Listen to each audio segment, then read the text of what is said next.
Hello friends, how are you doing? Сәлем балалар, қалайсыздар?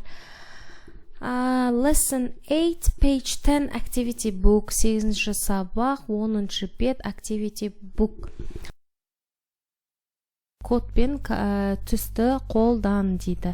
Яғни, мына астында бізде суреттер санымен берілген және түстер санымен берілген. Әр суретке сәйкес келетін түстің санын тауып бояймыз. Біріншісі, мысалы, бізде blue, кит көк түске боялады. Екі бізде heart, red, қызылға боялған жүрек.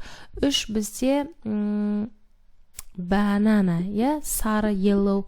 Төрт бізде orange, carrot, сәбіз, қызғылт сары. Green, бес бізде frog, бақа. Және алты purple бізде aubergine, немесе eggplant. Яғни күлгін түске боялады екен. Енді келесі look again and find the pictures. Қайтадан табамыз және суреттермен сәйкестендіреміз. Primary colors, яғни бұл негізгі түстер бізде 1, 2, 3, яғни blue, red, yellow, көк, қызыл, сары бізде негізгі түске жатады, primary colors.